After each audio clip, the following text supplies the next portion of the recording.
17 வயசுல நடிகையா அறிமுகமானாங்க சரோஜா தேவி அம்மா. இவங்க நடிச்ச முதல் படத்துக்கே நேஷனல் அவார்டு கிடைக்குது.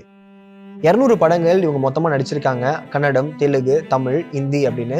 அதுல 161 படங்கள் கன்சிக்யூட்டிவா ஹீரோயின் நடிச்சிருக்காங்க. அதாவது 1955ல இருந்து 1984 இந்த காலகட்டத்துல 161 படங்கள் ஹீரோயின் நடிச்சிருக்காங்க. அதுல 147 படங்கள் பாக்ஸ் ஆஃபீஸ் ஹிட்.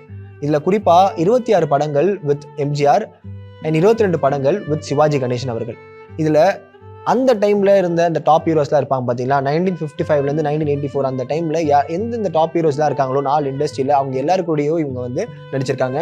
அந்த டைம்ல இவங்களை பத்தி பேசாத ஆளே இல்லைன்னு சொல்லலாம். ஏன்னா எல்லா இடத்துலையுமே டைம் மேனேஜ்மெண்ட்டா இருக்கட்டும், ஒரு துணி கடையிலையா இருக்கட்டும், சரோஜா தேவி அம்மா ஸ்டைல் ஆஃப் சாரீஸ் அப்படின்ற மாதிரி போக ஆரம்பிச்சுது. டைம் மேனேஜ்மெண்ட்டுக்கு அவங்க பேர் தான் சொன்னாங்க. பஞ்சுவலா இருக்கணும்னா சரோஜா தேவி அம்மா பார்த்து இருந்துக்கோங்க அப்படின்வாங்க. பிரசன்ஸ் இருக்கு அப்படின்ற மாதிரிலாம் சொல்லியிருக்காங்க. சரோஜா தேவி அம்மான்னு சொன்ன உடனே நம்ம எல்லாருக்குமே இந்த படங்கள் எக்ஸ்ட்ரா ஸ்பெஷலா டக்கு ஞாபகம்னே சொல்லலாம். நாடோடி மன்னன், தாய் சொல்லி தட்டாது, அன்பேவா, கிட்டூர் சென்னம்மா அண்ட் கன்னடத்துல முதல் கலர் ஃபிலிமா அமரஷில்பி ஜனகாச்சாரி அப்படின்ற ஒரு திரைப்படமும் வெளியாச்சு. இப்படி சரோஜா தேவி அம்மா நடிக்கிற படங்கள் எல்லாமே ஒரு பக்கம் ஹிட் ஆயிட்டு இருக்கு. மக்களுடைய நல்ல வரவேற்பு கிடைச்சிட்டு இருக்கு. இப்படி இண்டஸ்ட்ரியிலே இவங்களை பத்தி தான் பேசிட்டு இருக்க சமயத்துல அப்படி 1967ல இவங்களுக்கு அர்ஷா என்பவர் கூட கல்யாணம் நடக்குது.